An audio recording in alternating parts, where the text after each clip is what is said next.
Wake now my senses, and hear the earth call. Feel the deep power of being in all.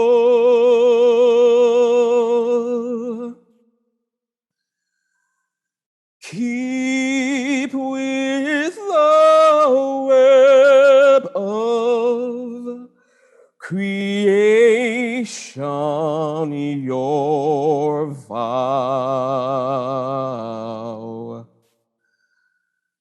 giving, receiving,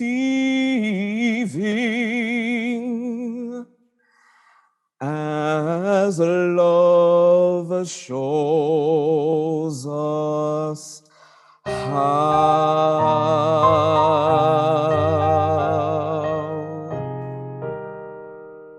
Wake now, my reason, reach out to the new. Join with each pilgrim who quests for the truth.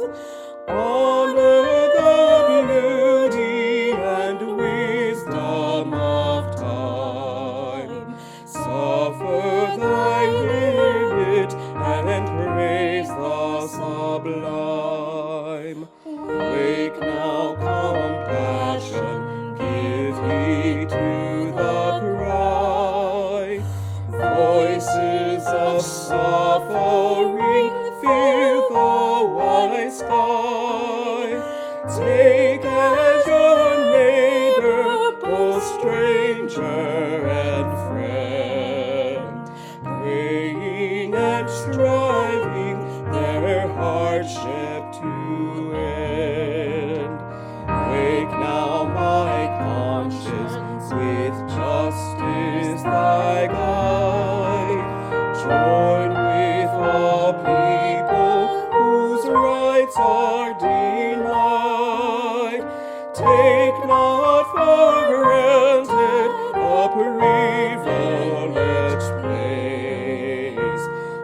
God's loving praises, the whole human race.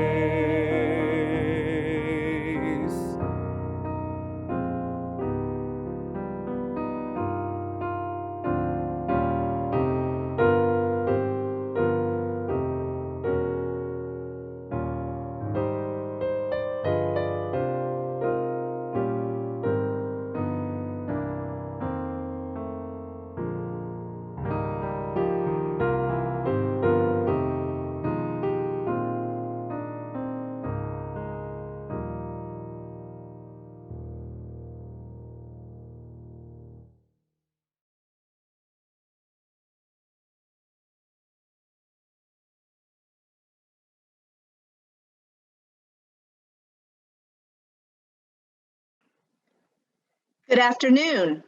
Welcome to the First Unitarian Church of Chicago. I am Kristin Faust, president of this congregation, and I am delighted to welcome you today as we ordain Monica Kling-Garcia into Unitarian Universalist ministry.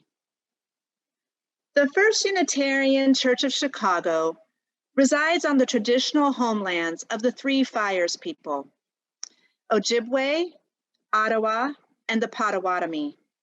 This area was the site of trade, gathering, and healing for more than a dozen other Native tribes.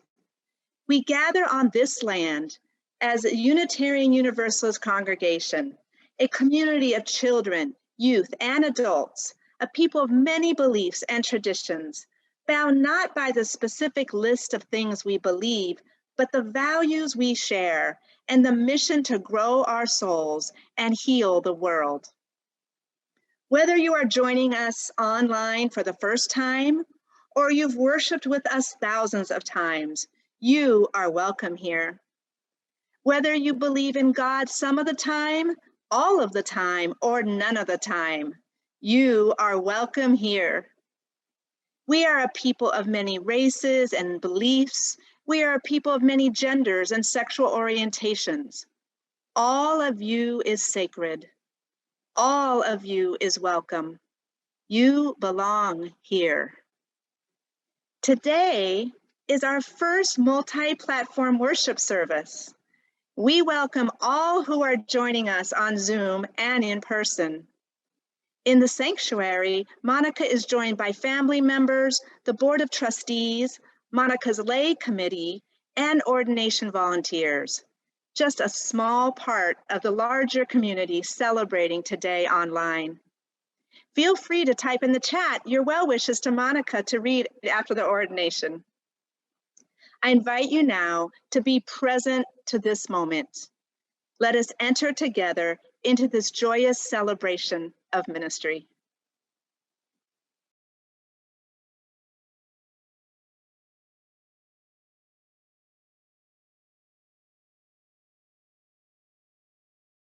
Monica, your colleagues from your home church at First Unitarian Society of Milwaukee are honored to bring our blessing for your ordination. As we bless one by one your within, among, and beyond dimensions of ministry. First, the within. The place that houses your call and your spirit is within you. May the sanctuary within bring you joy and solace, holy confusion and connection as you care for it, Monica, like you would care for your most precious relationship. May the home within receive your grateful heart when you rise, when you work, when you play, when you rest. May you never forget to listen to the untidy within, the cacophony of voices, and the deep silence flowing underneath. May you always have access to the sanctuary of your spirit within, which forever waits to bless you and to nourish your ministry. Next, among. As you move through the world with the mantle of ministry alive in your heart, may it guide you to be curious and generous in all your encounters. May you find the courage to cultivate joy in the relationships you build with others, whether you find yourself in a church, in a hospital, or just on the sidewalk.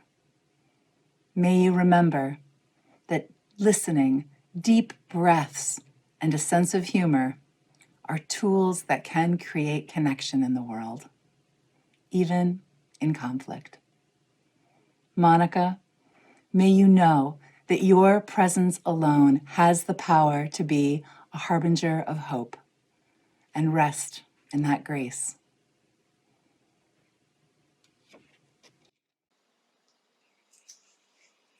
Finally, beyond.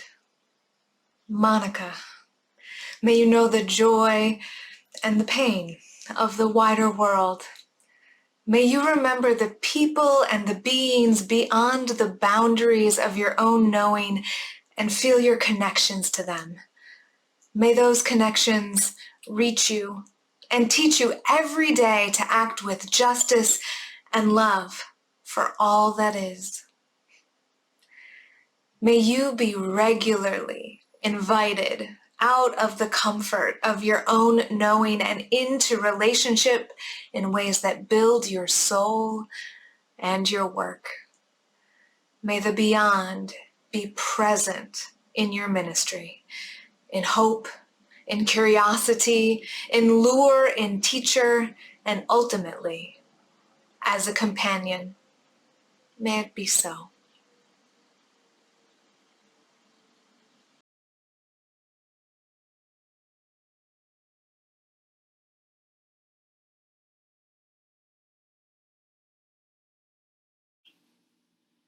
The civil rights activist and a cappella group, Sweet Honey in the Rock, sing a song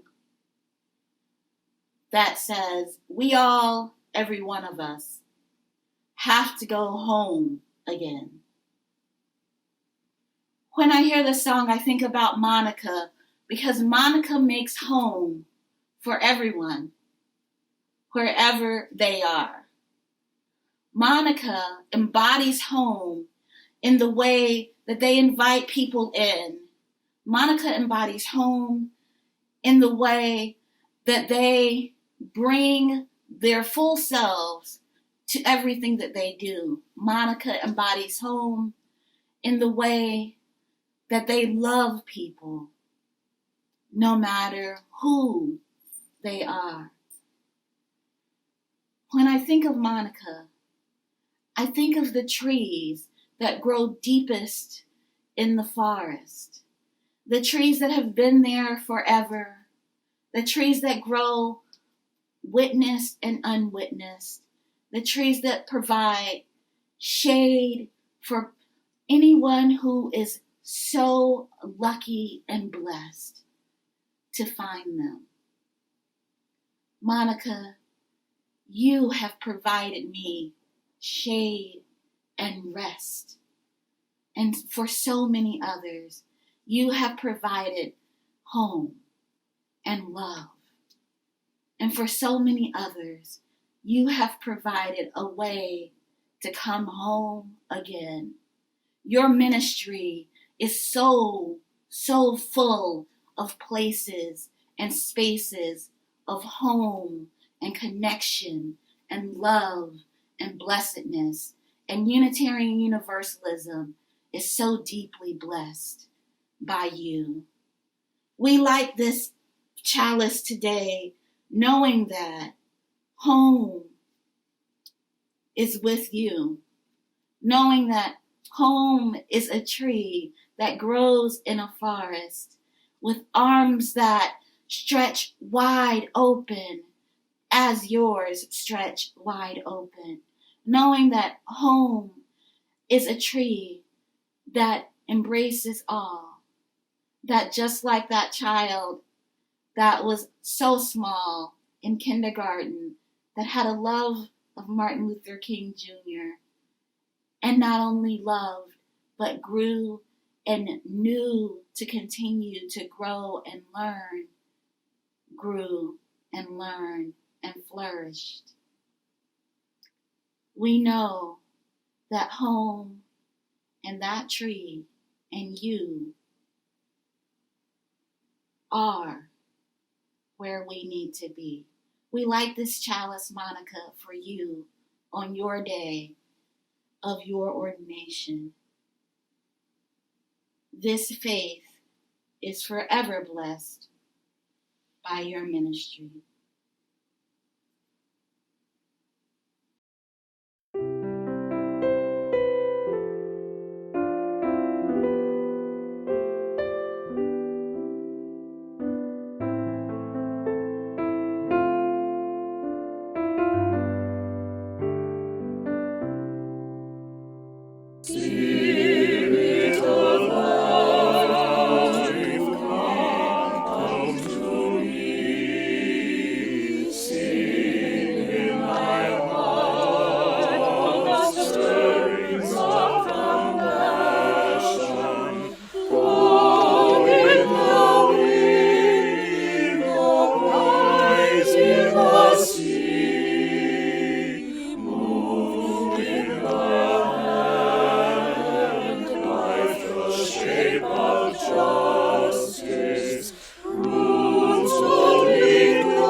At this time, please have those who are young and young at heart join us for a time for all ages.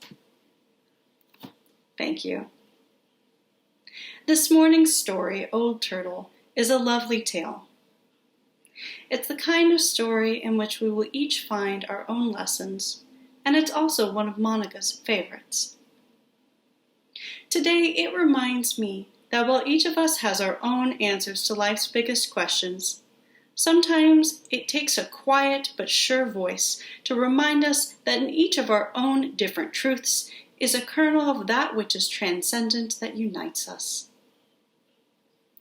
Working with Monica and seeing her gift for uniting people and helping them see common ground has truly been such a joy.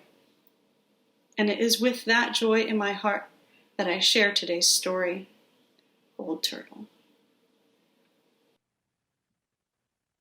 Old Turtle, a story by Douglas Wood. Once, long, long ago, yet somehow not so very long, when all of the animals and rocks and winds and waters and trees and birds and fish and all of the being of the world could speak and understand one another, there began an argument, and it began softly at first, quiet as the first breeze who whispered, "He is a wind who is never still." Quiet as the stone that answered, "He is a great rock that never moves," and gentle as the mountain who rumbled, "God is a snowy peak, high above the clouds." The fish in the ocean answered, "God is a swimmer in the dark blue depths of the sea." "No," said the star, "God is a twinkling and shining far away."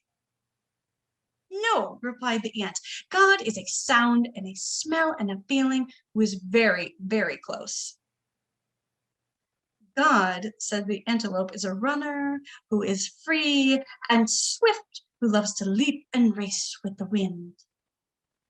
She is a great tree, murmured the willow, part of the world, always growing, always giving. You are wrong, argued the island. God is separate and apart.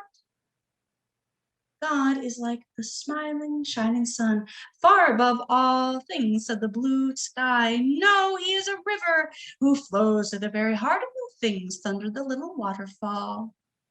She is a hunter, roared the lion with his friend, the leopard. God is gentle, chirped the robin. He is powerful, growled the bear, and the argument got louder and louder and louder until, stop, new voice spoke. And at first the creatures didn't even know where it came from. They just saw the blue sky, but that voice rumbled loudly like thunder. It whispered softly like a butterfly sneeze. The voice seemed to come from, why, it seemed to come from somewhere. From Old Turtle. Now, Old Turtle hardly ever said anything and certainly never argued about things like God, but now Old Turtle began to speak. God is indeed deep, he said to the fish in the sea, and much higher than high, he told the mountains. He is swift and free as the wind, and still and solid as the great rock, he said to the breezes and stones. She is the life of the world, Turtle said to the willow, always close by, yet beyond the furthest twinkling light. She told the ant and the star. God is gentle and powerful, above all things and within all things. God is all that we dream of, all that we seek, said Turtle, all that we come from, and all that we find. God just is. Old Turtle had never said so much before, and all the beings of the world were surprised and became very quiet. But Old Turtle had one more thing to say. There will soon be a new family of beings in the world, she said, and they will be strange and wonderful. They will be reminders of all that God is. They will come in many colors and shapes with different faces, ways of speaking. Their thoughts will soar to the stars, but their feet will walk the earth. They will possess many powers. They will be strong that tender a message from God and to the earth of love. And a prayer from the earth back to God, and so the people came. But the people forgot. They forgot that they were a message of love, a prayer from the earth, and they began to argue about who knew God, who did not, where God was, what he or she or it was or was not, whether God existed at all. And often people misuse their powers to hurt one another or kill one another. He even began to hurt the earth until finally even the forests began to die, and the rivers and oceans and plants and animals and the earth itself, because the people could not remember who they were or who God was, until one day there came a voice like a growling of thunder, but soft as a butterfly sneeze. Please, please stop. The voice seemed to come from the mountain, who rumbled, sometimes I see God swimming in the dark blue depths of the sea, and from the ocean who sighed. He is often among the snow-capped peaks, reflecting the sun. From the stone who said, sometimes I feel her breath as she blows by. And from the breeze who whispered, I feel his presence as I dance among the rocks. And the stars said, God is very close. And the islands said, their love touches everything.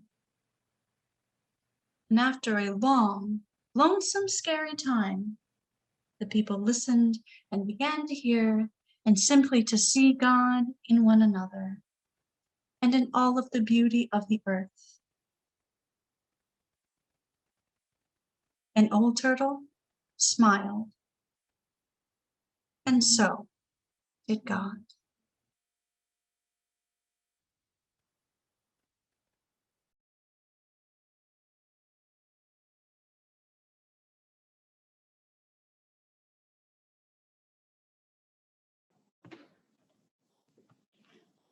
Hi, I'm Reverend Sarah Oglesby-Dunegan, the minister at our church in Macon, Georgia. Answering the call to ministry comes with many challenges. For many of us, seminary is an expensive undertaking, which we can't shield from the many other financial and spiritual challenges that visit us while we study and prepare for ministry. Once serving, many ministers and religious professionals and congregational staff find their unexpected hardships along the way, and even into retirement. Sometimes we forget that even as we work for liberation and justice in our communities, our own staff and leaders are facing some of the very barriers that we seek to dismantle, and they need our collective support. This year has brought so many hardships for our faith communities, and these hardships often fall at the doorsteps of the people we seek to engage us in leading the way. Today, I invite you to join me in giving to the Living Tradition Fund, which provides 3 types of support for ministry. Need-based scholarships for theological students who have completed a full year of theological education. New minister assistance to reduce the burden of high educational debt and repayment. And emergency assistant grants to seminarians, ministers, religious professionals, or other congregational staff, as well as retired ministers and their loved ones. These funds are used in so many different ways, but the thing that they have in common is that they represent our commitment to our shared ministry and to a shared future. Congregations do not work solo. They are connected through our association, and because of this, we contribute to needs beyond our knowing, because we can. As we've said this spring in so many different ways across our denomination and in our congregations, we can love each other into being. We can love our seminarians into being ministers, serving in so many different capacities. We can love those currently serving in ministry and support those that allows them to sustain their call and maintain their lives in the face of financial challenges. We can love into being all those who serve our congregations and even those who have retired after a lifetime of service. One of the ways we can do this is through our contribution to the Living Tradition Fund. Your generosity makes a path for the future of our denomination and our shared ministries. We may not know each person who receives these funds, but we know we are part of an interdependent web of relationships and possibilities. Thanks for your investment in maintaining the strength of that web and the integrity of this faith. Blessed be.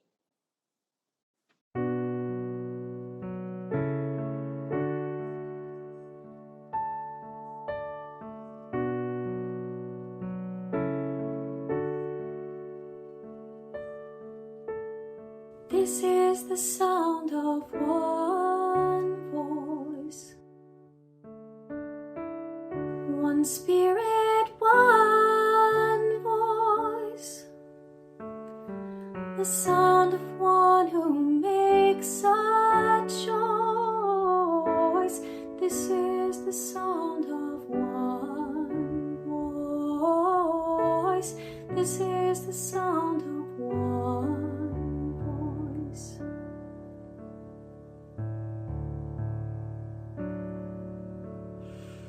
This is the sound of voices too, the sound of me singing with you, helping each other to make it through. This is the sound of voices too. This is the sound of voices too.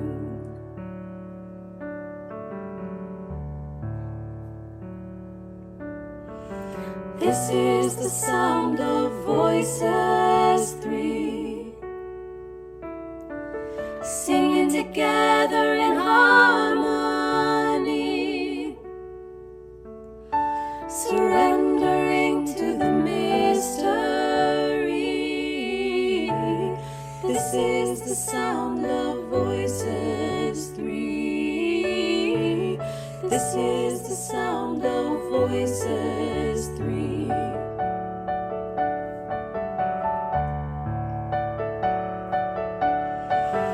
This is the sound of all of us,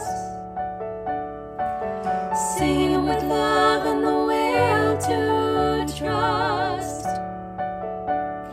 Leave the rest behind, it'll turn to dust. This is the sound of all of us. This is the sound of all of us. Ooh, ooh, ooh, ooh,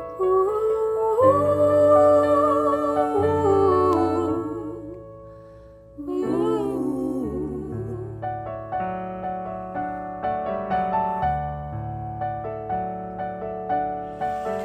This is the sound of one voice, one people, one voice, a song for every one of us.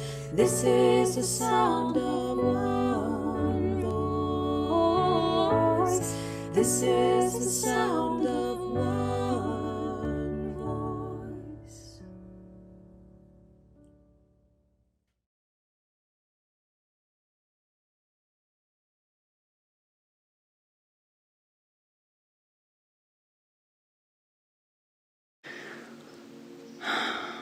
Dear God,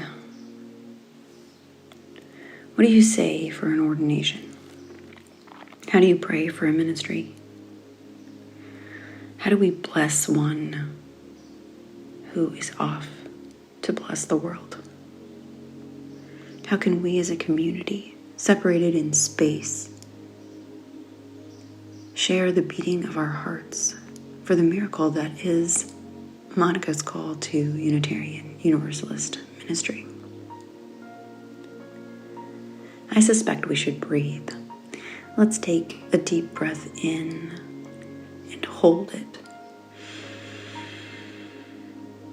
Bated breath for the beginning of a new journey.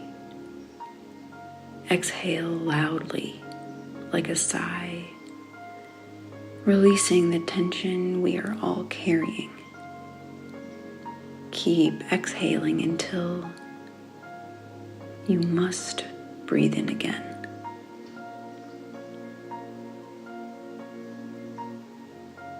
Your body might feel like realigning now. Get connected to the earth, even if it's just in your mind. Imagine us all as points of light on a globe, connected, shining through space. Fireflies maybe, blinking asynchronously, but creating a world of stars here on Earth.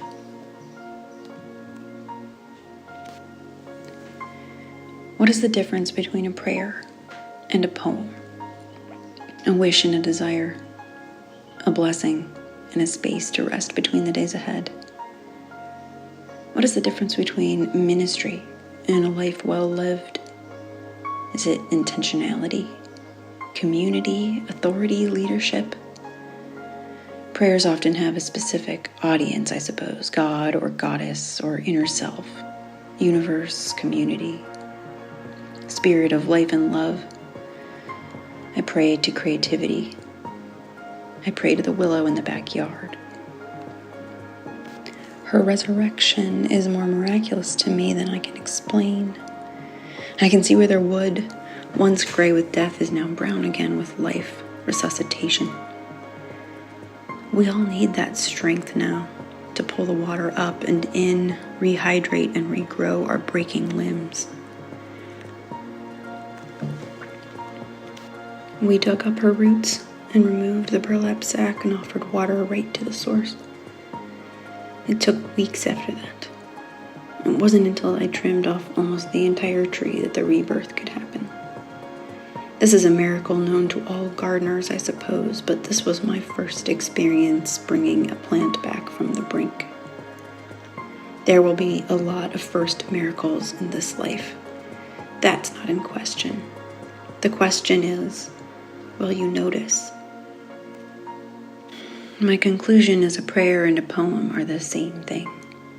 Take one tiny thing, like the leaves you found crushed in your pocket from last season, or the ant crawling toward your son's cupped hands. Take one tiny thing.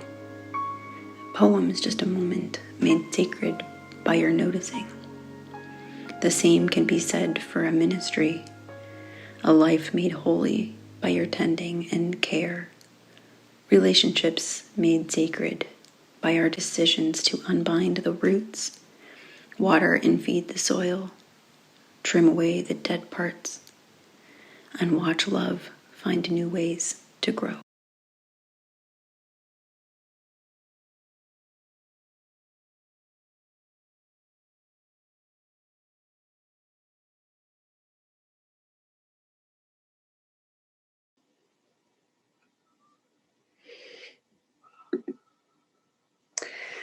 Love Untidy by Sean Parker Dennison.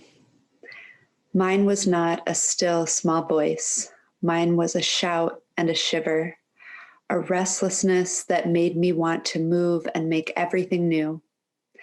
Mine was not the whisper of a supernatural boss or the pointed finger of a disciplinarian.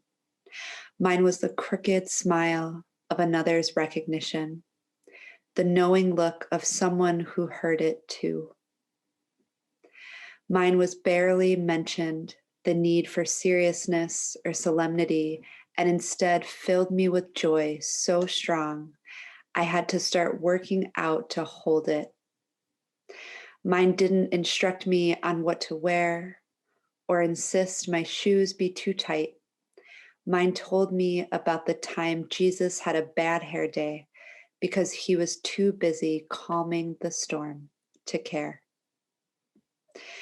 Mine told me that professional is another word for caring too much about what certain people think and not enough about what needs doing. Mine said Jimmy Carter was a better role model than anyone, except maybe Mr. Rogers. Mine told me that hope is messy, and love has never been, will never be tidy.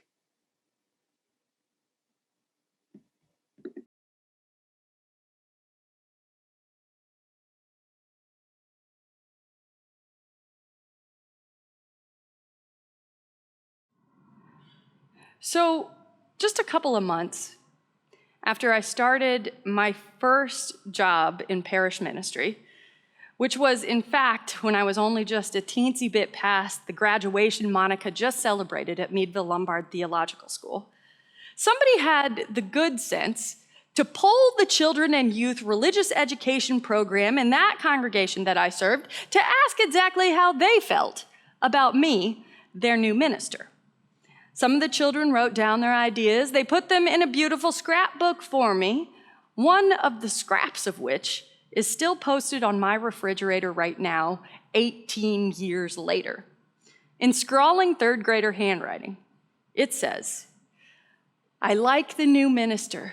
She's funny, and she knows when she makes mistakes." Which I must confess does leave me wondering just exactly what magnitude of mistakes I was making in my first 2 months of parish ministry, but I also think I have never received such praise, nor perhaps such wisdom for ministry, which is why I share it with you today, Monica.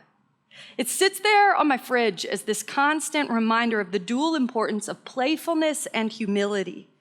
The sure knowledge that we don't have to pretend we have got it figured out, and indeed not having it all figured out, admitting so, and learning and laughing as we go may be the surest way to actually sustain this work we do in ministry. And it can be hard to remember the delight the fanciful flight-taking, connecting delight of community, the silly dancing, brightly colored joy of it all. It can be hard in these days and on the third night meeting in a row through these screens with the streets bleeding and the work calling. It can be hard to remember the joy that actually undergirds it all.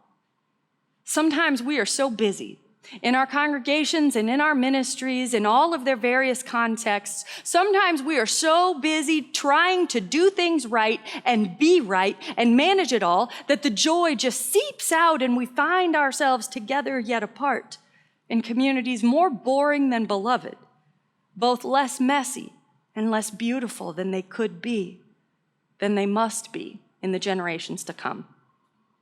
Within our Unitarian Universalist tradition, I have been in those places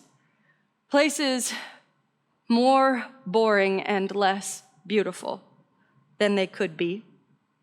I've been in those places where messiness feels too risky and the performance of propriety came before depth of connection. Heck, I have led in those places.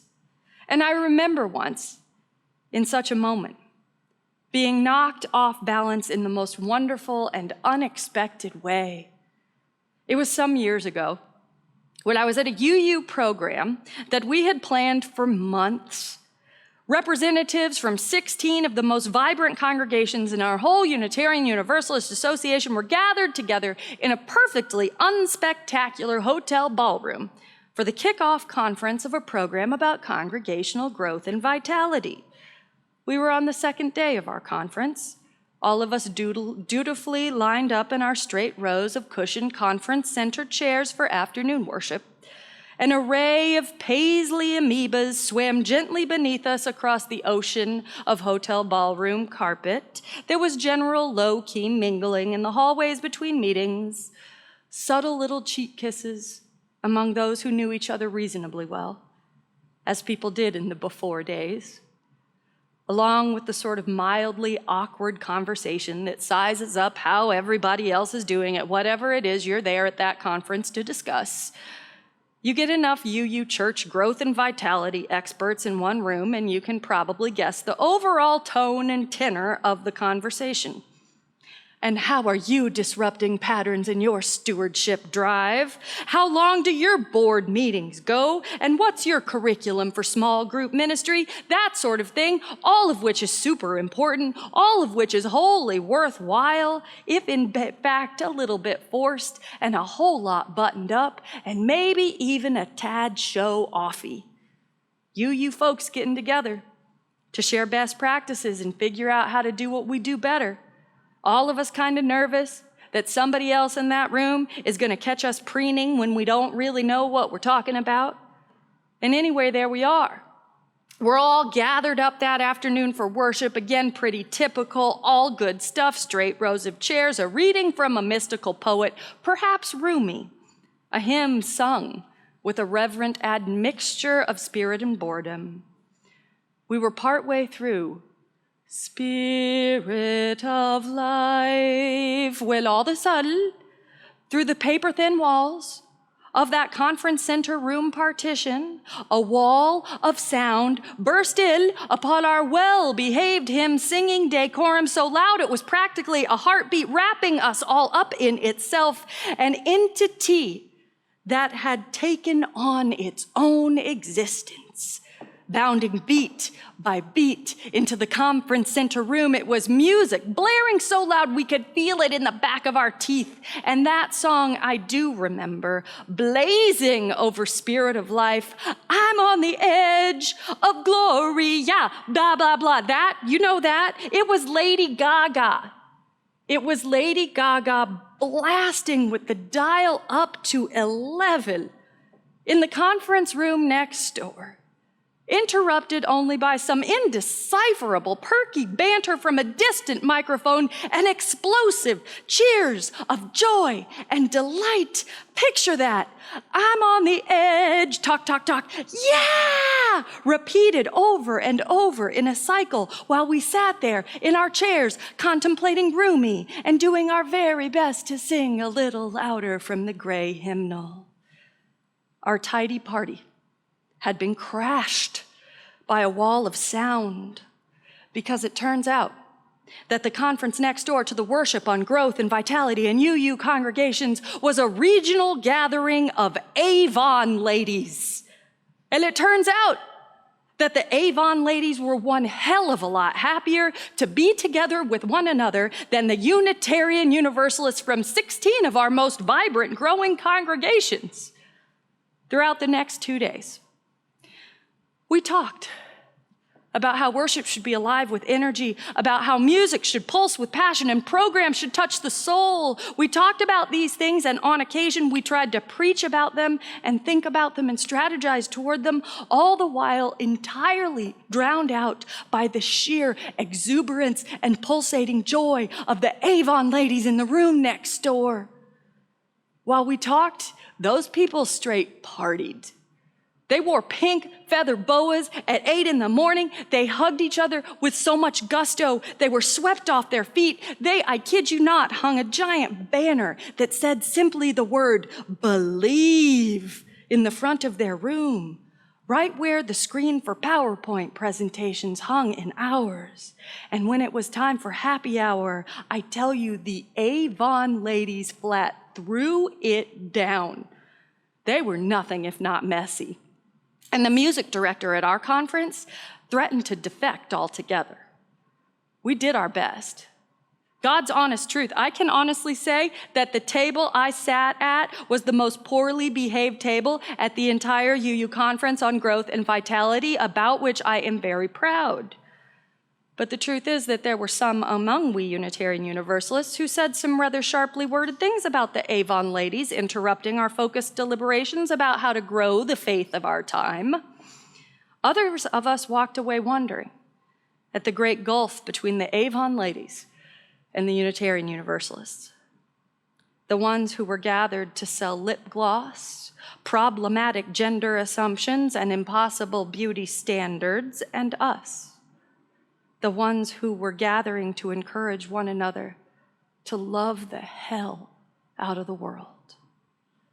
The ones selling lip gloss and the gender binary. They were 1,000 times more joyful than the ones actually gathering together to save lives.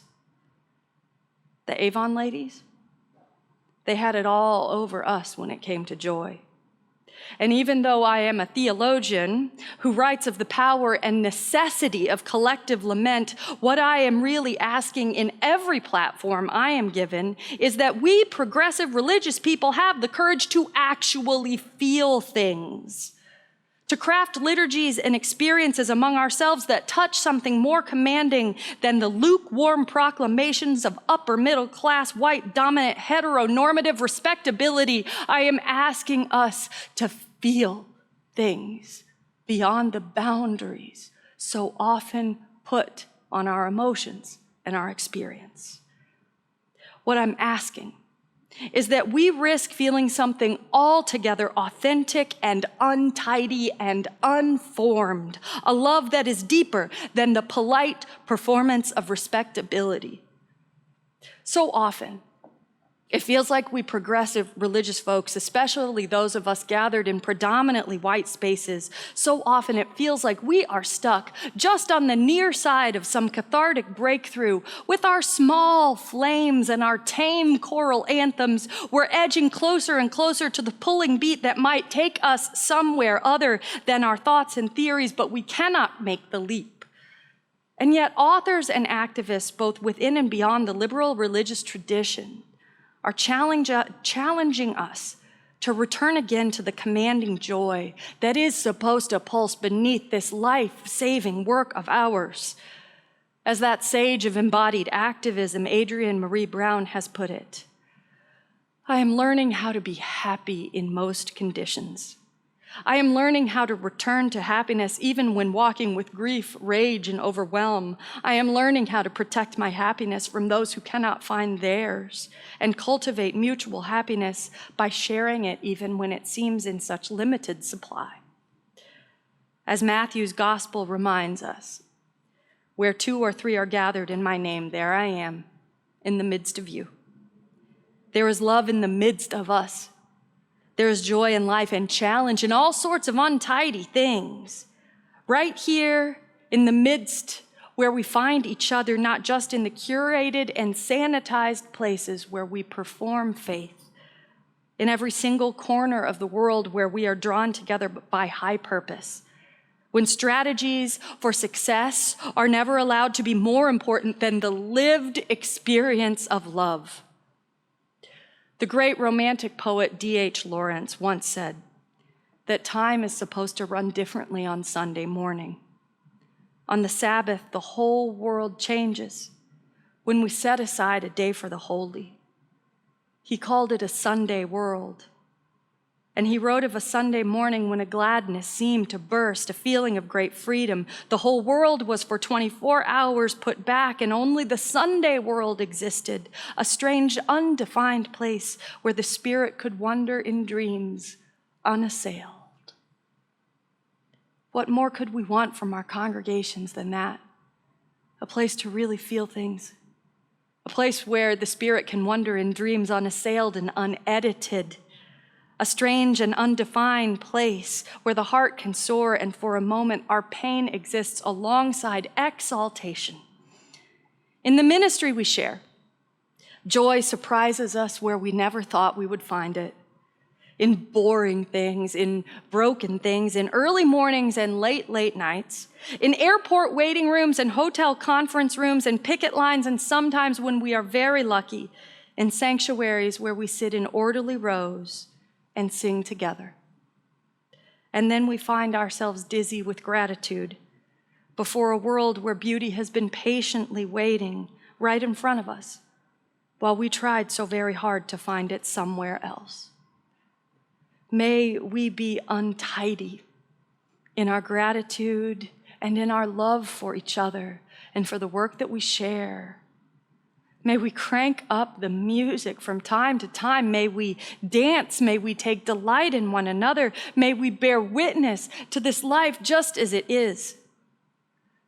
If the Avon ladies knew such joy on a random Thursday morning in a random hotel conference room, gathered to sell some lipstick and love each other, how much greater could our impact be if we could regularly share even a fraction of their great delight?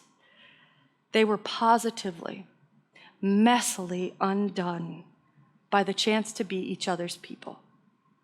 How delighted might we be by the chance each and every week to move together into a Sunday world where there's room for our heartbreak and our joy, our laughter and our significant encounters with failure.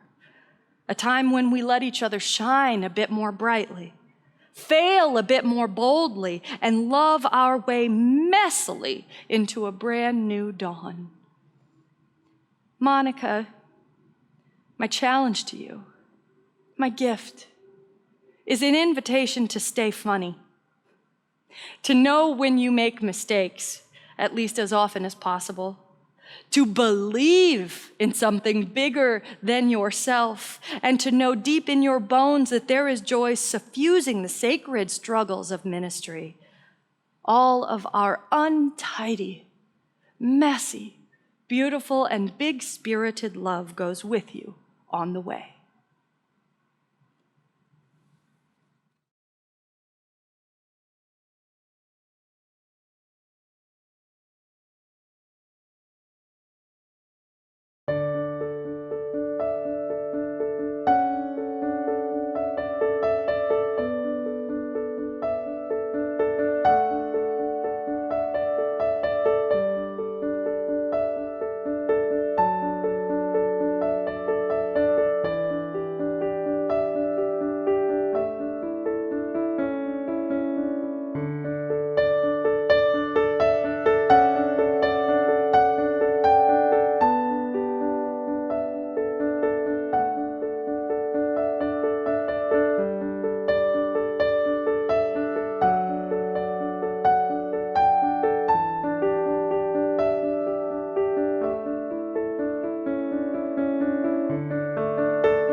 In the Unitarian Universalist tradition, ordination is one of the most cherished rites of our faith. The authority to confer ordination lies wholly within each individual congregation.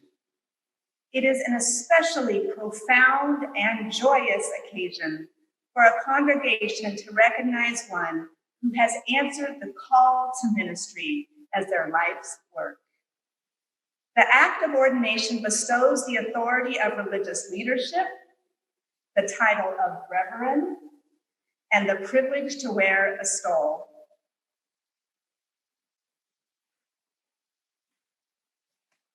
Today, the First Unitarian Church of Chicago has gathered to ordain Monica Kling-Garcia to Unitarian Universalist ministry. Ours is a faith tradition of voluntary relationships based on covenants or promises that we make to one another. We form and sustain these covenantal relationships through connections we make to ourselves, to each other, and to something greater than us. Each of these relationships is a part of the service of ordination.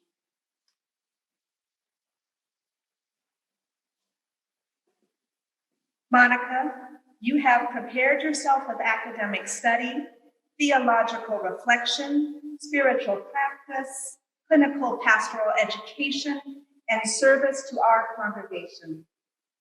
You have received the recommendation of the Ministerial Fellowship Committee of the Unitarian Universalist Association. Are you now ready and willing to accept the mantle of ordained ministry, mindful of both the privileges and responsibilities it brings? I am. As the teaching congregation that supported Monica's formation, the members of the First Unitarian Church of Chicago have voted to ordain Monica Kling-Garcia. With this rite, we acknowledge our own calling to be engaged and active partners in our covenantal tradition, to be in relationship with others, to be in community in times of ease and in times of difficulty. We affirm our own commitment to the shared ministry of our Unitarian Universalist faith, our community, and the world. Members, are we prepared now to renew these responsibilities and confer ordination upon Monica? We are. All right.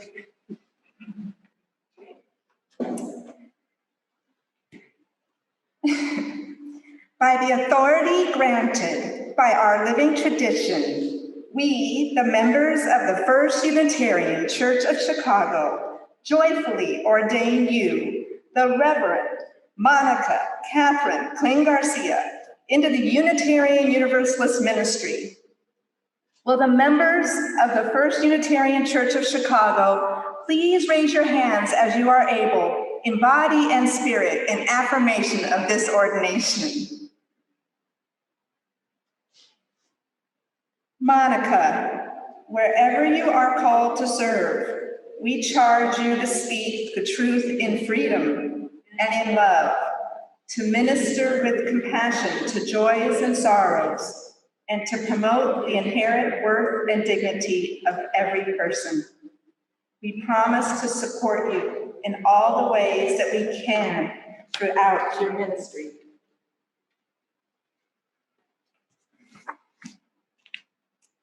It is with great joy and deep gratitude that I accept the ministry to which you have ordained me.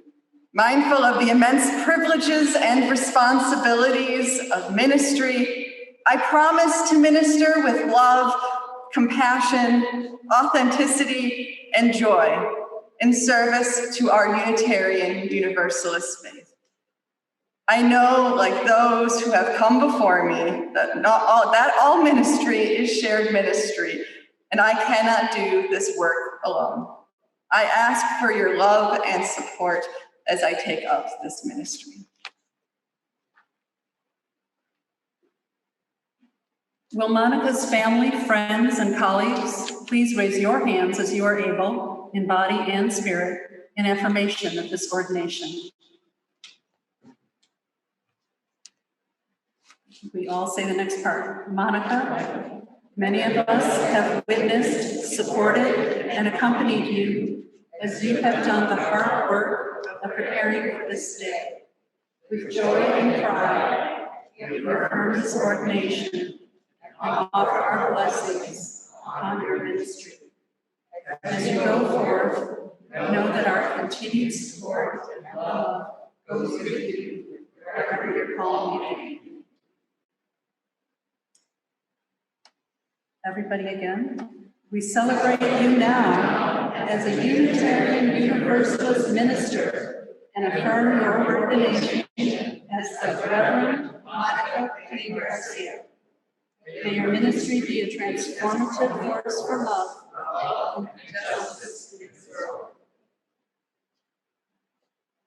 Let the people say amen. Amen.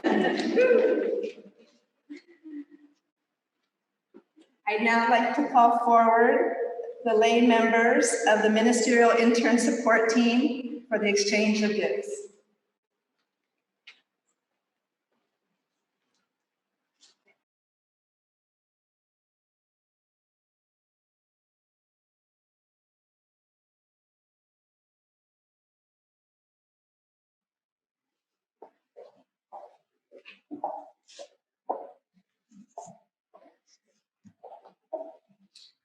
In Unitarian Universalism, the stole is an important symbol of ordained ministry, as well as the responsibilities and privileges that come with the title of Reverend. It is tradition that the first stole a minister receives is a gift from the congregation who ordained them. As the group of congregants who form Monica's lay committee, we are honored to be able to give the Reverend Monica the stole on behalf of the First Unitarian Church of Chicago.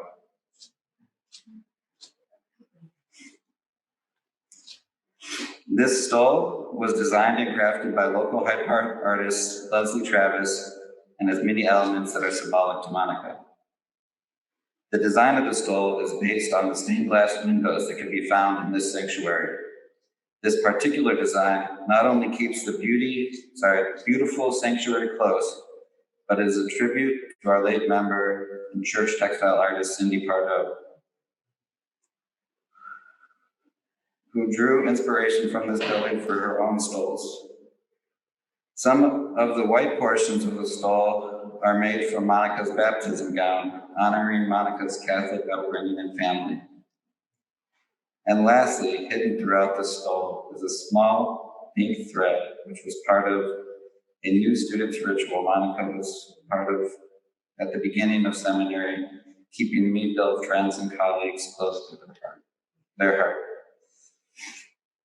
Congratulations, Reverend Monica. We are so proud of you. Hooray!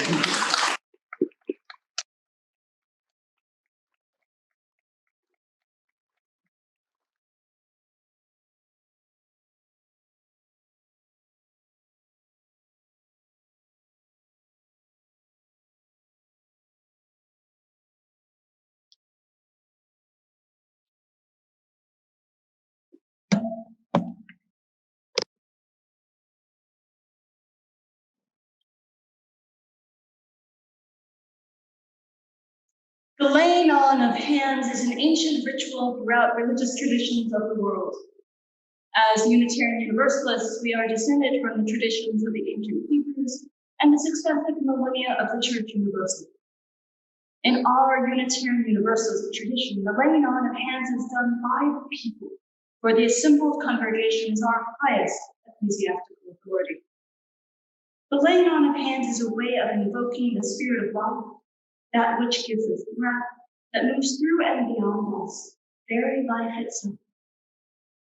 In the ordination rite, the laying on of hands confers blessing and ministerial authority for the privilege the ministerial office bestows, for the challenges the ministerial office demands. This is a moment of joy, but also solemnity, where the yoke of ministry is not light, yet not given. Reverend Monica, may the spirit of life and the work and will of the people of the church grant you strength to shoulder the demands of ministry with Christ. May those demands in turn bless you. Blessings that come with joy, blessings that come with sorrow, life and ministry in its fullness.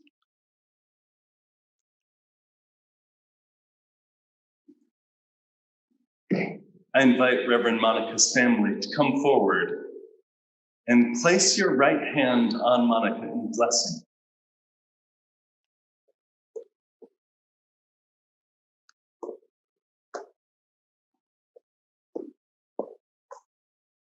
Reverend Monica, remember the order of your vows. For ministry cannot be long sustained without the foundation of family. Commit yourself to them as they have committed themselves to you. Ministerial colleagues gathered here and online, stay where you are, but raise a hand, extend a hand in blessing. Reverend Monica, keep close the bonds of ministerial fellowship to which you are welcome today. Seek wise counsel always, provide help to colleagues in need, and hold fast the ties of these ministerial connections. And friends, congregation, all those gathered in person and online, extend a right hand and confer your blessing upon Reverend Monica's ministry. Monica, remember that you are called forth from the people, by the people, for the people, and the love and the service of the ordained ministry.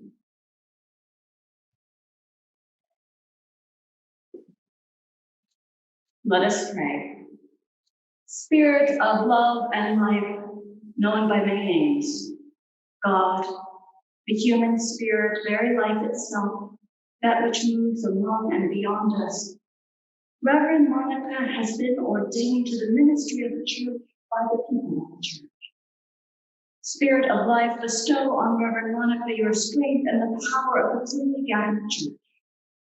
Confer upon Monica your spirit to preach the prophetic and pastoral, to exercise the responsibilities of pastor and teacher, to speak the truth in love, to administer blessings in ways seen and unseen, known and unknown.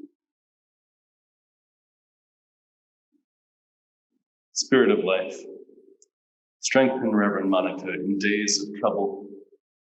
Prosper their words and their works, that their ministry may be a blessing, that love may always triumph. Reverend Monica, we commend you to the ministry of the church, that ministry within and beyond the walls of any congregation. To all those who will be in your care in this day and in all your days to come, so may it be. And amen.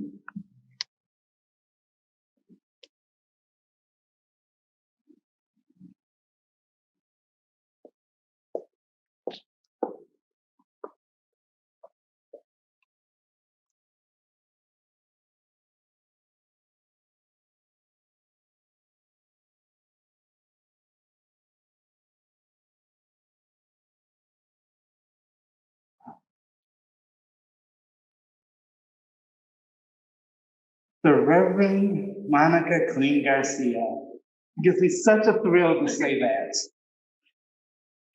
You gave me the honor to welcome you to our collegial circle.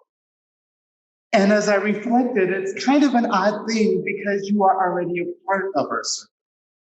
In our history, before as a seminarian, you would not be engaged in what the community was. You would not be part of the EU Ministers Association. This would be your movement forward. But we've shifted and changed things. You have been involved. You have been part of our community.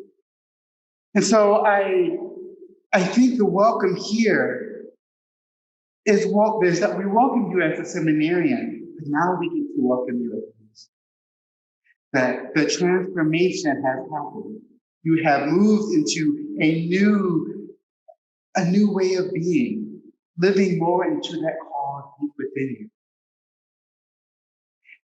And I note that welcome is so much a part of who you are.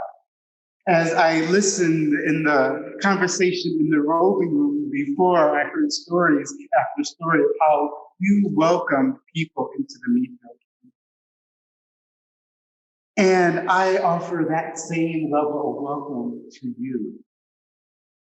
To know that you are important, that you are a part of this community, and your ministry is going to help shape what Unitarian Universalist ministry will look like.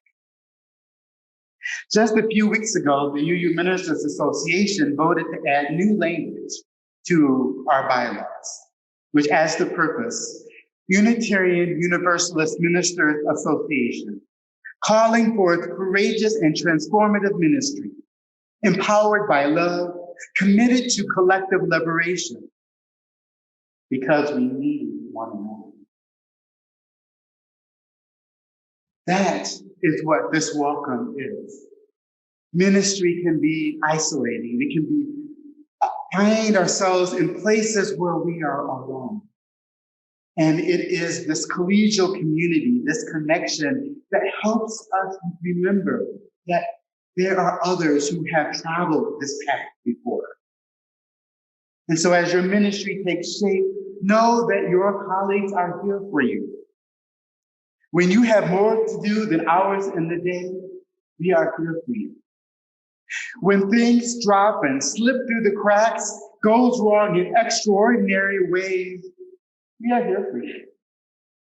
And when you have that moment, so precious, that leaves you resonating with the fullness of your call, we are here for you. And so, in the fullness of who you have become, who you will be, on behalf of all the UU ministers, near and far, I welcome you, the Reverend Monica Kling-Garcia, to the collegial circle.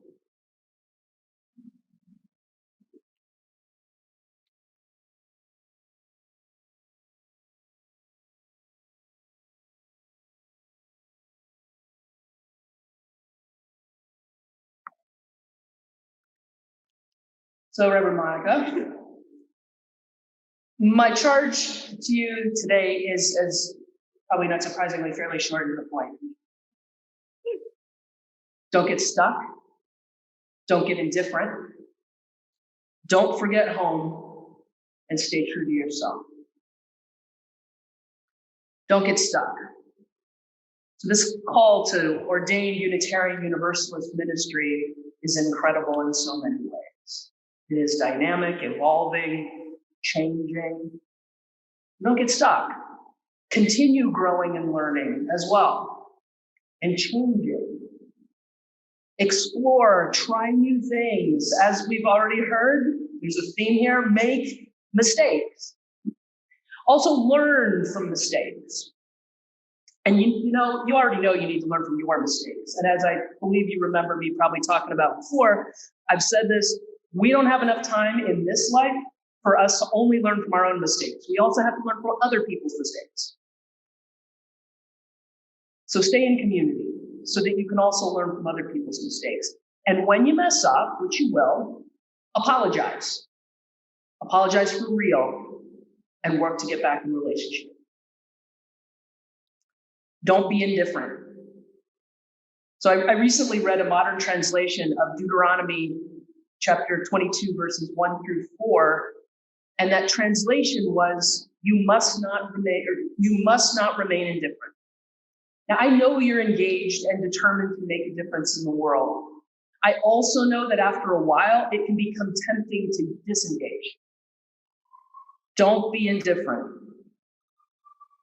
You know this, there's so much need in this world. And while it's not all yours to do something about, the part that is yours, you've got to do it. Your part in dismantling white supremacy, you got to do it. Your part in busting up the hetero-racist, ableist patriarchy, you got to do it. Keep your joy, get good with being uncomfortable, but don't be indifferent. And when you mess up, which you will, apologize. Apologize for real and work to get back into relationship. And don't forget home. Tend to your personal relationships as much and as deeply as you tend to your ministry. In this profession, often energies are outwardly directed to community, and it's much harder to bring those inwardly directed to home. Those in need can seem more important or more urgent than home, than you. Journeys of love take us places we never expected to go. It's rewarding and it can also be painful. Create home with yourself, with your beloved, with all who you call family, and tend that home. And when you mess up, which you will, apologize. Apologize for real and work to get back in a relationship. Stay true to yourself. Your amazing, incredible, complex, hopeful, untidy, loving self. Bless you.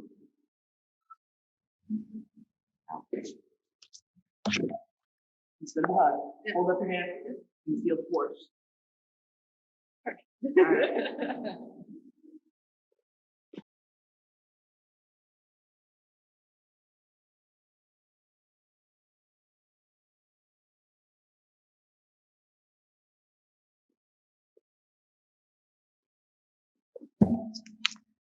First Unitarian, it is a blessing to be with you on such a momentous occasion. Wow, it is good to see your faces, to be in the sanctuary again. And Reverend Monica, thank you for the privilege and honor of getting to be here. I have what I think is a quite unique role at an ordination. I've never heard of a charge to the congregation before and was really excited about this idea. And what excites me about it in particular for you, First Unitarian, is I can't think of another congregation that I've been connected to or spent much time with that thinks more about congregational polity than this one. That concept, debated, discussed, conflicted about, overwhelmed, stressed about, and yet held sacred. And maybe some people won't use the word sacred, but held very, very clear. And this aspect of ordination, as we've heard multiple times already, belongs solely in the hands of the congregation. Beautiful. It's a beautiful and awesome responsibility that this church is exercising today. We got quite some loud noises, but here we go. The Cambridge platform details quite a bit about how ordination should work and how we as Congregationalists should engage in this practice. Unsurprisingly, the 17th century English and gendered language throughout is not exactly something that resonates closely for me, and it can be a bit much.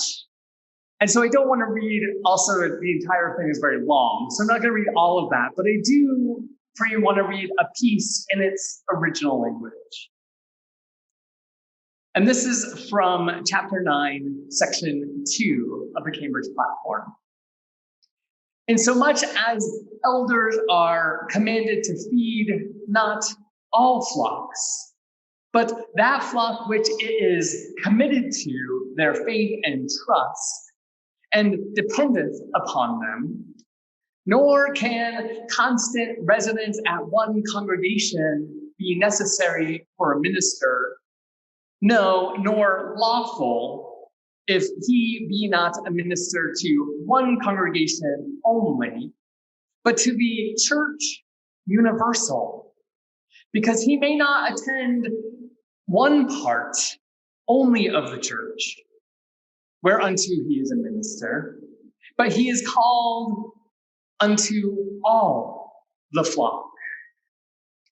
You may be thinking to yourself, that doesn't mean anything. What was those words all together? But it is quite clear when we listen to it and attend to those words that Monica is being ordained and has been ordained, great Reverend Monica, to serve not just the work here at First Unitarian and your vision of Unitarian Universalism, but to serve Unitarian Universalists wherever they may go. Because you, as First Unitarian, you are in solidarity, relationship, connection, covenant with hundreds upon hundreds of Unitarian Universalist congregations across the country and with Unitarian Universalists around the world. Our congregations are not simply autonomous, single creatures existing in the world. They are instead greatly, beautifully interconnected ones. And that is the ministry to which you are ordaining Reverend Monica today. And so as you ordain Reverend Monica today, you are affirming their fitness to Unitarian Universalist ministry everywhere. And what that does is nurtures not only Reverend Monica, not only First Unitarian, but our faith community as a whole. And so it is with great gratitude that I get to be here, that others get to be here, that there are people joining online, people from all over, because a new minister in a growing, beautiful, vibrant faith is something to celebrate always. And it is something to celebrate especially when it is Reverend Monica. And so thank you, First Unitarian, for taking on this responsibility. And may you continue to find the strength to keep that connection, not just with Reverend Monica, not just with other ministers who come here, but with the Unitarian Universalism of which you are a part.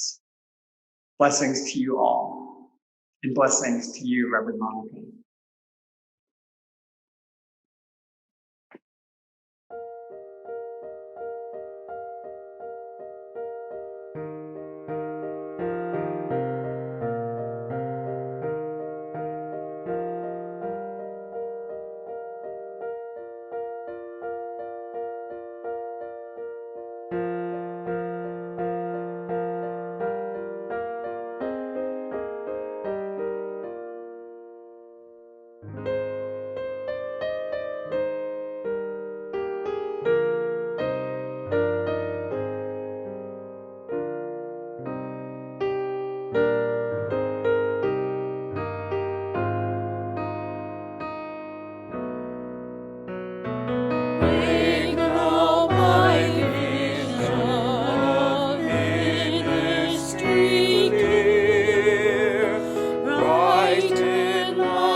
Friends, those who I can see here today, hello, and those who are online on Zoom, hello to you as well.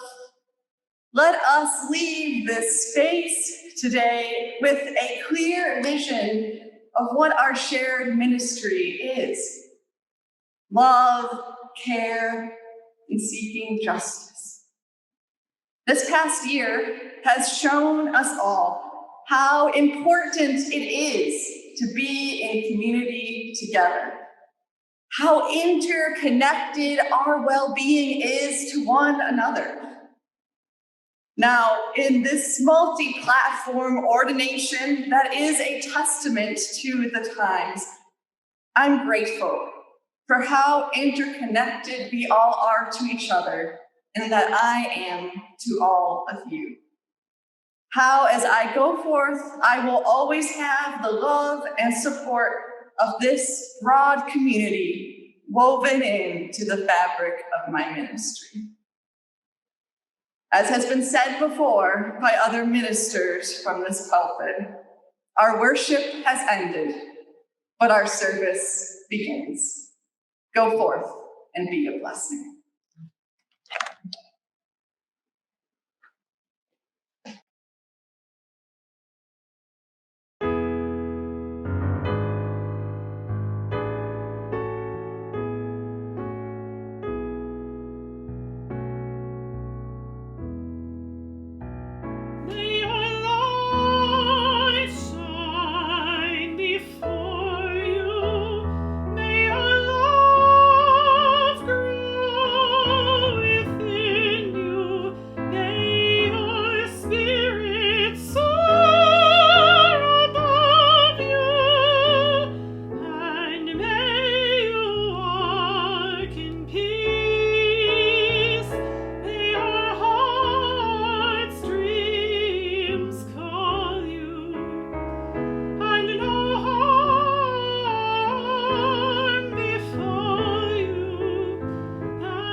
the Spirit divine.